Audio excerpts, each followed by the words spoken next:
বন্ধুরা সবাই কেমন আছেন? আজ আপনাদের দেখাবো ফেসবুকের এক ক্লিকে কিভাবে আপনারা সমস্ত ভিডিও পোস্ট কিভাবে ডিলিট করবেন সেই প্রসেসটাই আজ আপনাদের দেখাবো। ভিডিওটা না টেনে সম্পূর্ণ শেষ পর্যন্ত দেখবেন। আর যদি ভিডিওটা দেখে একটু উপকৃত হন তাহলে অবশ্যই আমার চ্যানেলটিকে সাবস্ক্রাইব করে সাথে থাকবেন। প্রথমে আপনাদের ফেসবুক অফিসিয়াল অ্যাপটা ওপেন করে নেবেন, তারপর পেজ বা প্রোফাইলে চলে যাবেন। আমি এখান থেকে প্রোফাইলে ট্যাপ করলাম। ট্যাপ করার পর একটু স্ক্রল করে নিচে নামলাম। নিচে নামার পর এখানে থ্রি ডট মেনু আছে, এখানে ট্যাপ করলাম। ট্যাপ করার পর এখানে অ্যাক্টিভিটি লগ লেখা আছে, এটাতে ট্যাপ করবেন। ট্যাপ করার পর এখানে ইওর ফেসবুক অ্যাক্টিভিটি এইটার পাশে যে অ্যারো চিহ্ন আছে এই অ্যারো চিহ্নতে ট্যাপ করবেন।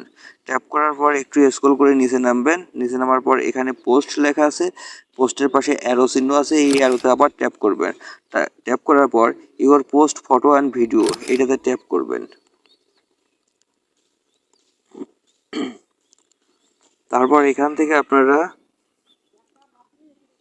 যদি অল পোস্ট বা ভিডিও ডিলিট করতে চান তাহলে অলে ট্যাপ করবেন। ট্যাপ করার পর এখানে আপনারা মার্ক করতে পারেন কোনটা কোনটা রাখবেন, কোনটা কোনটা ডিলিট করবেন। তা আমি চাচ্ছি না, এগুলো সব ডিলিট করে দেব। আপনারা অল করার পর এখানে রিসাইকেল বিন আছে, এখানে ট্যাপ করবেন। ট্যাপ করে এখান থেকে আপনারা ডিলিট করবেন। ধন্যবাদ।